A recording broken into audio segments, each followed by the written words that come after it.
تو دیکھیں اللہ تعالیٰ کے نبی علیہ السلام فرماتے ہیں، بخاری مسلم کی حدیث ہے، جب تم یہ پڑھو گے اللہ تعالیٰ زمین و اسمان میں ہر نیک بندے تک سلام پہنچا دے گا۔ آپ نبی علیہ السلام کی بات کرتے ہیں، ہم کہتے ہیں حضرت ابو بکر، عمر، عثمان و علی کو بھی ہمارا سلام پہنچتا ہے۔ ہم نماز میں پڑھتے ہیں السلام علینا وعلی عباد اللہ الصالحین، ہم پہ بھی سلام ہو، سارے نیک بندوں پہ سلام ہو۔ قبر رسول پہ السلام علیکم یا رسول اللہ پڑھتے ہیں، اللہ تعالیٰ اپنے نبی تک پہنچاتا ہے۔ تو اس کو کون انکاری ہے؟ کیا اہل حدیث السلام علیکم یا رسول اللہ نہیں پڑھتے ہیں؟ قبر رسول پہ جا کے پڑھتے ہیں، تو پھر جھگڑے ہی کوئی نہیں ہے۔ لیکن اگر آپ کہیں گے کہ نبی علیہ السلام سے مانگنا ہے، نہ، نبی علیہ السلام ہمیں ایاک نعبد و ایاک نستعین سکھا کے گئے ہیں، یا حی یا قیوم برحمتک استغیث سکھا کے گئے ہیں۔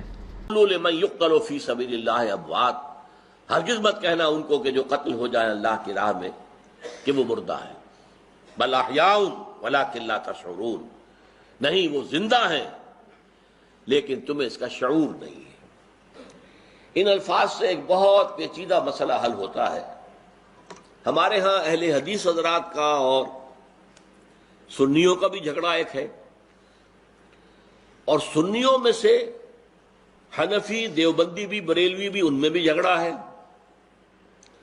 اور دیوبندیوں میں بھی جھگڑا ہے۔ حیات النبی کا مسئلہ، حضور اپنی قبر میں زندہ ہیں تو کیا جیسے اس دنیا میں تھے ایسے ہی زندہ ہیں؟ یہ موقف ہے ہمارے بریلوی علماء کا بھی اور دیوبند کے بھی بعض علماء کا۔ لیکن اہل حدیث اور دیوبند جماعت کے بھی کچھ لوگوں کی رائے یہ کہ نہیں، وہ برزخی زندگی ہے اور اللہ ہی جانتا ہے کہ وہ کیسی زندگی ہے۔ حالانکہ مسئلے کا حل کیا ہے؟ دیکھیے جو درجات ہیں انسانوں کے اہل ایمان کے، وہ 4 درجے ہیں۔ منعم علیہم لوگ کون ہیں؟ جن کو ہم کہتے ہیں سورہ فاتحہ میں اے اللہ ہمیں سیدھے راہ کی ہدایت فرما، راستہ ان کا جن پر تو نے انعام فرمایا، اہدنا الصراط المستقیم صراط الذین انعمت علیہم۔ اچھا یہ کون ہے انعمت علیہم؟ یہ سورہ نساء میں آیا۔ ومن یطع اللہ والرسول فاولئک مع الذین انعم اللہ علیہم من النبیین والصدیقین والشہداء والصالحین۔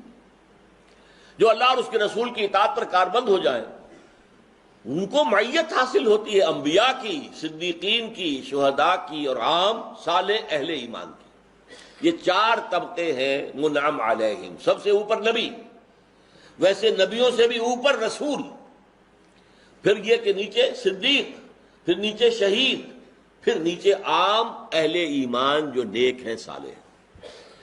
اب ان میں یہ تیسرا درجہ ہے شہید کا، جس کے بارے میں قرآن کہہ رہا ہے وہ زندہ ہے لیکن تم ان کی زندگی کا شعور حاصل نہیں کر سکتے، تم نہیں جان سکتے کیسے زندہ ہے۔ بس ہم کہہ رہے ہیں کہ وہ زندہ ہے، مانو کہ وہ زندہ ہے، باقی اس تفصیل میں جانا کیسے زندہ ہے، کہاں زندہ ہے، کس طور سے زندہ ہے، روٹی کھاتے ہیں، کچھ اعلیٰ ترین جو ہے جنت کی خوراکوں کو پہنچا دی جاتی ہے، یہ سب ساری کیوں فتنے پیدا ہوئے کہ آپ نے ایک ایسی چیز کے اندر دخل دے دیا جو عالم غیب سے متعلق ہے۔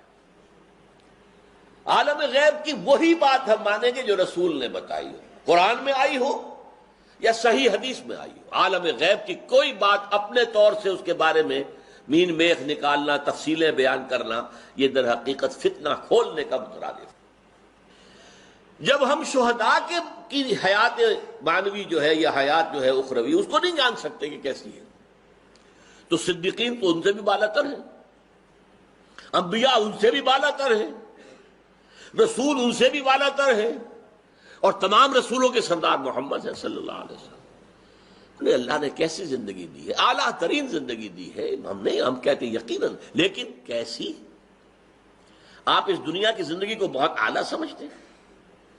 یہ تو کچھ بھی نہیں، ادنا زندگی، جو زندگی انہیں ہے اس کا ہم تصور نہیں کر سکتے، شہیدوں کی زندگی کا تصور نہیں کر سکتے۔ صدیقین سے اس سے بھی اوپر ہیں، انبیاء ان سے اوپر ہیں، رسول ان سے اوپر ہیں، اور سید المرسلین صلی اللہ علیہ وسلم